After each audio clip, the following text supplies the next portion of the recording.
자, 여러분, 요즘 농촌 주민 대부분은 60대, 70대 그 이상입니다. 이에 반해서 농막이나 주말주택을 사용하는 도시인들은 30, 40대에 불과합니다. 자, 세대 차이 많이 납니다. 여기에 문화적 차이까지 납니다. 그런데 이 두 계층이 서로 화목하게 잘 지낼 수 있을까요? 안 그럴까요? 여러분 어떻게 생각하십니까?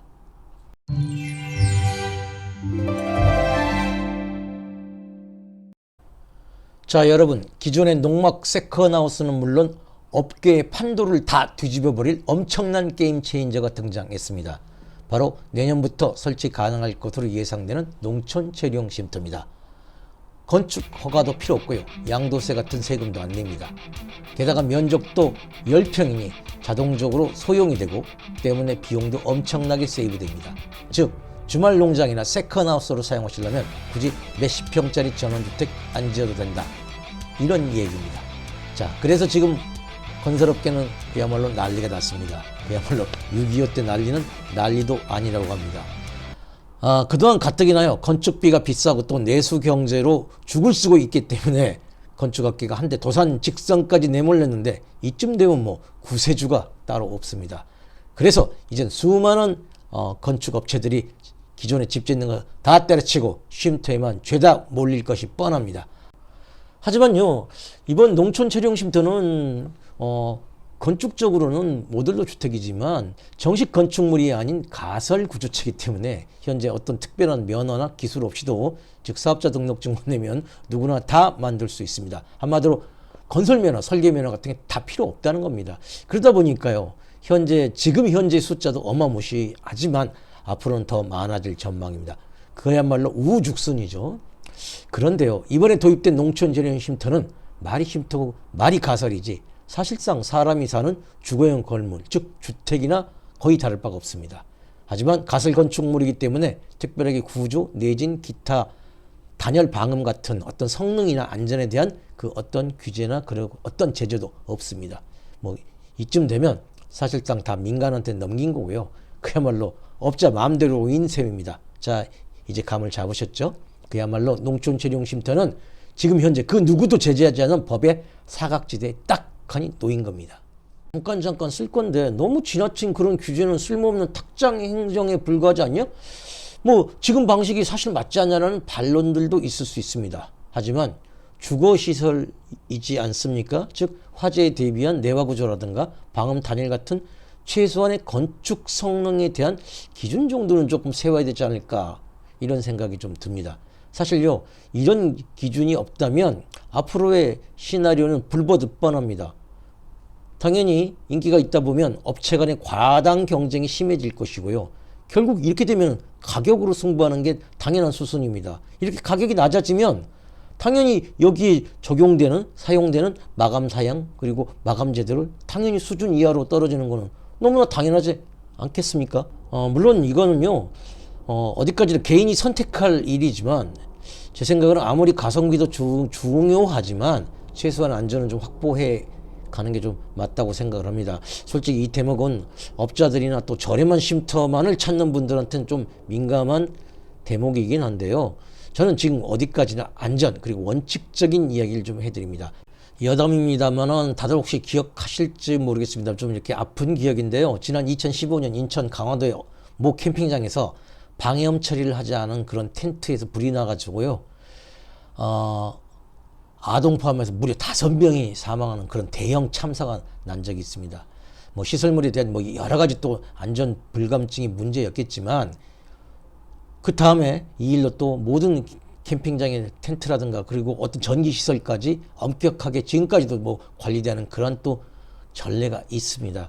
이는요, 비단 화재뿐만은 아닐 겁니다. 겨울철만 되면요, 캠핑장에서 이런 화재 사고라든가 또 난방인 때문에 또 일산화탄소 중독 사고도 사실 비일비재합니다. 농촌 체류용 쉼터 이 역시 만약에요, 좀 부실한 자재 그리고 좀 터무니없는 시공이라면 특히나 지금처럼 추운 겨울철에 이 안전사고에는 결코 장담할 수 없다. 저는 지금 이런 우려의 말씀을 드리는 겁니다. 자, 워낙 민감한 사항이고요. 자, 이 부분은 여기까지 하겠습니다. 자, 채용 쉼터에 대해서요, 우리가 다시 한번 생각해 봐야 할 건, 도농 간의 문화 차이에서 오는 소위 농촌 텃세, 양 계층 간의 갈등 문제입니다. 사실 이 대목은 비단 쉼터뿐만이 아니고 또 어제 오늘 일이 아닙니다.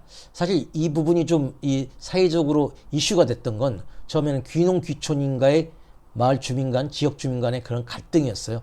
지난 2014년도에 전폭적으로 농막이 허용되면서 이게 굉장히 심화가 됐습니다. 그리고 최근엔 더 심해진 양상을 보인다고 합니다. 뭐 아주 간단하게요. 각종 뉴스나 인터넷을 쳐보면 뭐 지역 발전 기금, 뭐 돈 내라는 것부터 뭐 각종 뭐 이웃에 대한 왕따, 이웃 멸시, 뭐 조롱, 시비거리 등 그렇게 좀 심각한 문제가 있는 지역도 있다고 합니다. 자, 여러분 사실 요즘 농촌에 누가 삽니까? 이제는요. 이 젊은이들은 다 떠나고 대부분 고령자, 노인분들만 사십니다. 이에 반해서 여기를 찾는 도시인들은 은퇴자 빼고는 대다수 젊은 사람 3, 40대입니다. 게다가 시골은요. 서로 숟가락 몇 개까지 다 할 정도로 아주 폐쇄적인 지역사회입니다. 이거는요. 세대 차이는 기본이고 어떤 문화적 차이까지 납니다. 때문에 두 계층이 정말 사이좋게 지내길 바라는 거는 어떻게 보면 조금 무리일 수도 있습니다. 그런데요. 보시다시피 앞으로 농촌 채용 쉼터가 더욱더 활성화되면 지금보다는 최소한 몇 배는 더 많은 도시인들이 주말에 시골을 찾을 겁니다. 그렇게 되면 지금까지 불거져 나온 이런 도농인들 간의 어떤 갈등은 더욱더 심해질 겁니다. 근데 그 누구도 이 부분에 대해서 한번 심각하게 생각해 본 적도 없고 또 어떤 해결 방법을 내세우고 있지도 않습니다. 물론 이런 문제에 과연 해법은 있을까요? 정말 여러분들 단 한 번이라도 생각이나 해보셨는지 모르겠습니다. 자, 귀농 귀촌 같은 경우는요, 워낙 갈등이 심해지다 보니까 지금 현재는 지자체별로 이제는 갈등조정위원회라는 걸 만들고 있습니다. 정말 설마 이런 위원회도 있어? 이거 진짜 실합니다. 한번 인터넷에 쳐보시길 바랍니다. 자, 이 경우는요, 물론 건 바이 건이고 케이스 바이 케이스일 겁니다.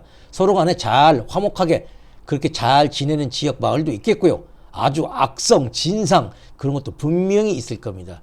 뭐 솔직히 이 대목은 정답은 없을 거로 생각을 합니다. 자, 여러분 그래서 나온 차선책들도 몇 가지는 있습니다. 그 중에 한 가지가 마을에서 나는 절대로 살지 않는다. 멀리 떨어져서 지역 주민들하고 아예 이격돼서 나 혼자 사는 겁니다.